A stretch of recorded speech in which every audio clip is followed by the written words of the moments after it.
Hey there, so today we have another review, and this is Imperial Cold Side. So Cold Side is an interesting name because it is 100% dry hopped.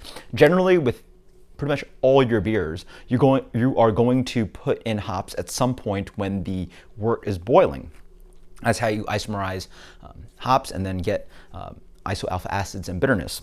You also do get bitterness when you dry hop, but again, almost all beers have hot side addition. This is a 100% dry hop beer in the sense that it is all when the beer is cold after boil. So the beer has been pulled, the wort has been pulled from hot side into cooler room temperatures for fermentation.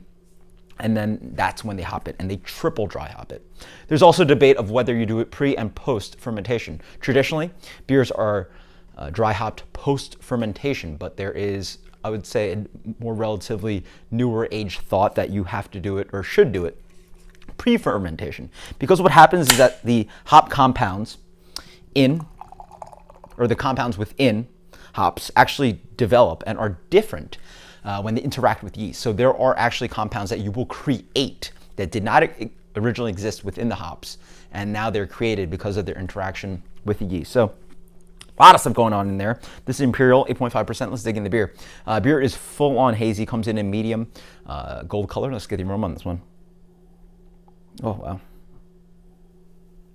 You get a little bit of a geraniol, kind of like, I think, floral element. Fresh orange slices, sweet mango. A little bit of that kind of like hop quality in the background that it might seem like it has, that kind of thing on the mouthfeel that I talk about. So you actually can't smell the stringency, but I guess it's an attachment of things being left in the beer that I could smell that end up occurring on the palate, which is confusing, but it smells very nice. Cheers.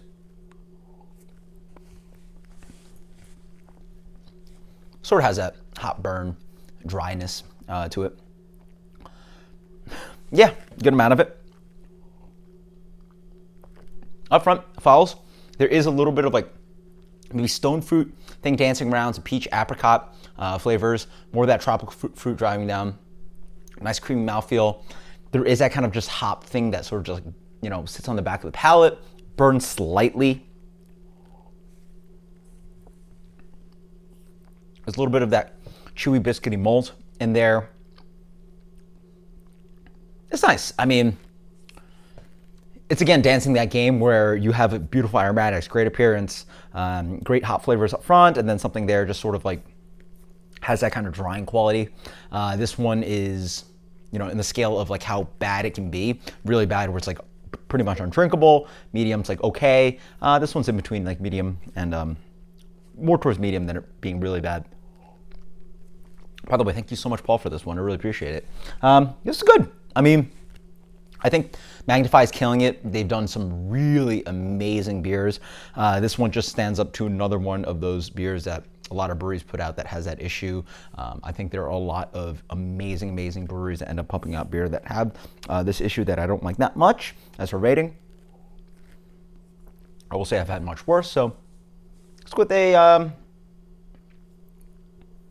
85 on this one. Sure, this is Imperial Cold Side. Drinks quite well. On the back end, there is a little bit like some bitterness coming through as well, but this one is a good example of how you can make a really amazing New England style IPA without true hot side addition of hops. In the end, a lot of the breweries are putting almost all their hops on the cold side anyway, so it's, you know, whether that affects it. And yeah, so you're extracting your bitterness on the cold side. I think it ends up working out. Some would argue that you should have some bittering in there. Who knows? It's pretty good beer. Until next time, cheers. Later.